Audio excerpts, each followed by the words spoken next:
So, Batman vs Superman is finally here.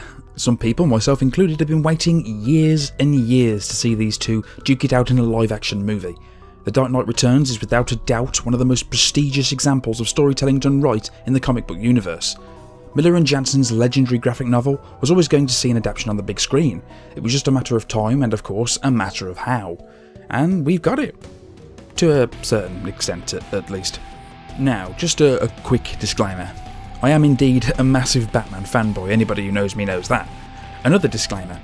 I don't give a shit that Hollywood has to make changes to source material in order for a character or their story arc to make sense to a wider audience. That's fine and totally understandable. I think first and foremost, as a fan of anything, I want change. I want more people to delve into the wonderful fantasy world of Batman so I can discuss it with a larger community of people. What I don't appreciate, however, is poor structure and bad storytelling in any medium, ever.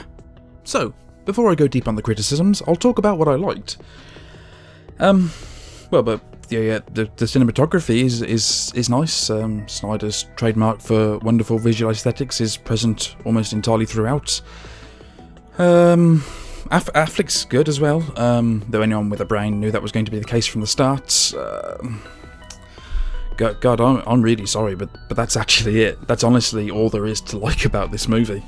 The question I posed to myself after seeing a big set-piecey action movie like this is, was it at least fun and or coherent? I may not like the majority of the Marvel movies, but they taught me that not every comic book movie has to be as brooding and well developed as the first two entries in the Nolan trilogy. Movies can, of course, just be fun. The biggest problem that Batman vs Superman has is that it's neither fun, coherent, or particularly deep. It has a veneer sheen of these things, but commits to none of them. It seems that Nolan set the tempo for what DC want to achieve in terms of theme with their movies.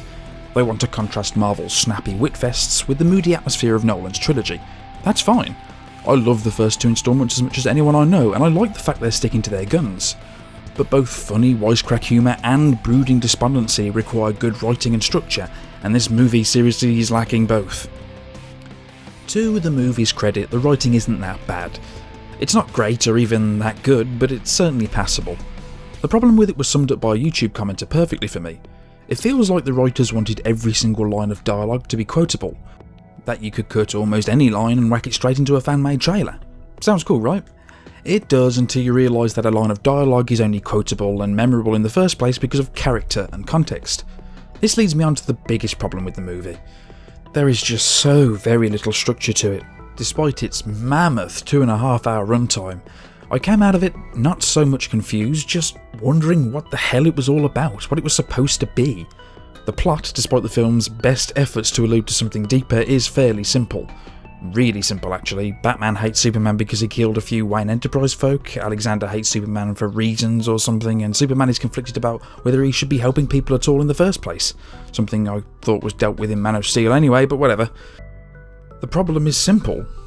The film thinks it's bigger and better than it actually is.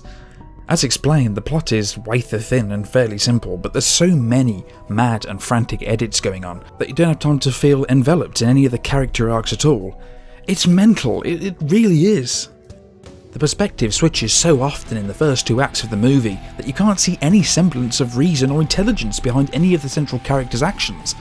There are so many plot devices crowbarred in for future movies in the franchise too, so many nods and hints as to what might be coming. It's such a mess, and above all else, such a shame.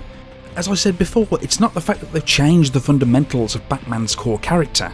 Making changes from the source material is almost a necessity when you're adapting something that big for the big screen. But please, for fuck's sake, if you're going to change such an important detail of my favourite superhero character, give me context for his actions.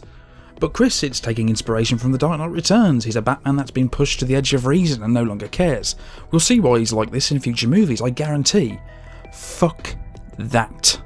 I don't want reason and context then, I want it now. I want good characterisation, period. You want to hint at stuff? That's fine, I understand that. But give me substance now. Because at the moment, this movie reeks of playing catch-up with Marvel. The film's "it's all going to come" attitude is nothing more than lazy impatience as far as I'm concerned, proving that DC can't be bothered with the years of setup it would take to properly do this movie justice. I think the accusations that the film was made by committee aren't entirely true. Though I think DC undoubtedly demanded setup scenes for future franchise installments, I just don't think Snyder is a particularly good director, period. Yeah, it is very easy for me to point the finger at the lead guy. Films are immensely complex things with thousands of people involved, but almost every film this guy's been the lead on has had some semblance of messiness to it. You all remember Sucker Punch, right? And I'm kind of bored of it now. He knows how to show us the goods, he just has no idea how to tease us with them. It's sad that the two most recognisable and prolific comic book heroes who arguably have the best pedigree in the industry were given to a director who has shown potential rather than one with proven ability. There is so much more I could comment on here, perhaps even things I could praise the movie for. But I'm tired now and there are better analogies out there for you to spend your time reading up on. In short, I didn't like it. I'm glad that people came away from it impressed, seriously I am, but for me it was just a bad movie. The very definition of one at that. Not awful, just bad. So yeah. The Dark Knight's probably like £4 to buy on Blu-ray now, right?